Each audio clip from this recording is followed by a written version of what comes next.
नमस्कार दोस्तों, युवा शॉर्ट हैंड में आप सभी का स्वागत है। डिक्टेशन 5 सेकंड बाद स्टार्ट होगी। सो बी रेडी, स्टार्ट। प्रसिद्ध नोबेल पुरस्कार विजेता जॉर्ज वाल्ड का कहना है कि अगर वर्तमान दुनिया ख़त्म हुई तो उसकी सारी जिम्मेदारी अमेरिका की होगी। विराम।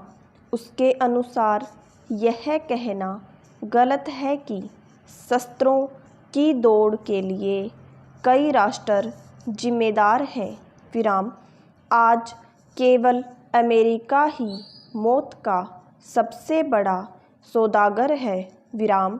वह सच्चा लोकतंत्र नहीं, एक दलीय तानाशाह है जहां परमाणु हथियारों का विरोध करने वाली राजनीतिक शक्तियों का अभाव है। विराम। उन्होंने अत्यंत मार्मिक शब्दों में बताया कि अमेरिका का शासक वर्ग किस हद तक दुनिया को तबाह करने पर तुला हुआ है। विराम। उन्होंने कहा कि परमाणु हथियार सबसे पहले अमेरिका ने बनाए और प्रयोग किए और फिर भी कहता रहा कि वे तो आत्मरक्षा के लिए हैं। विराम। आज अंतरिक्ष युद्ध के हथियार भी वही बना रहा है और कह रहा है कि वे दुनिया के सारे परमाणु हथियारों को ख़त्म करने के लिए बनाए जा रहे हैं, लेकिन ये दोनों बातें झूठी हैं। विराम।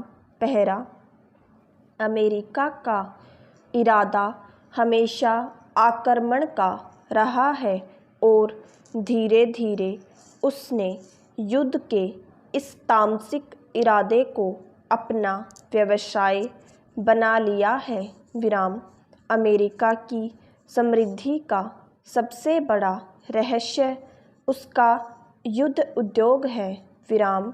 हथियारों के कारखानों को राष्ट्रपति रेगन ने खुली छूट दे रखी है। विराम। यह आश्चर्य की बात है कि हथियार बनाने वाली कंपनियां सबसे अधिक मुनाफा कमा रही हैं और सबसे कम आयकर दे रही हैं। इससे स्पष्ट है कि अमेरिका को इन भयानक हथियार बनाने वाली कंपनियों का कितना ख्याल है। विराम। दुख की बात है तो यह है कि हम असहाय वैज्ञानिकों और प्रोफेसरों के अलावा इस देश में कोई ऐसा संगठित वर्ग नहीं है जो राज्य के इन सत्यानाशी इरादों के खिलाफ आवाज़ उठा सकें। विराम। पहला, अमेरिका में 2 पार्टी व्यवस्था फेल हो चुकी है। विराम। दोनों पार्टियां एक ही रथ के 2 पहियों की तरह हैं। विराम। युद्ध उद्योग की तानाशाही के आगे दोनों पार्टियां नतमस्तक हैं। विराम। अमेरिका की आम जनता इन राजनीतिक दलों की चाल को समझने में असमर्थ है। विराम।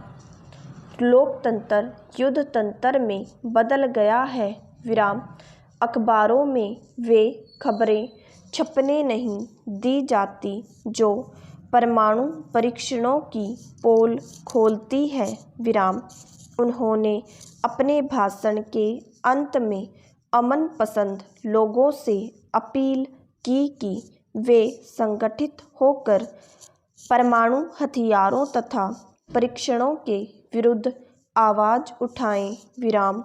उन्होंने निरस्त्रीकरण के लिए की गई दिल्ली घोषणा की तथा भारत द्वारा इस संबंध में किए गए प्रयत्नों की सराहना की और कहा कि आज आवश्यकता ऐसे देशों की है जो इस संबंध में आगे आकर स्थायी शांति के लिए प्रयत्नशील हों।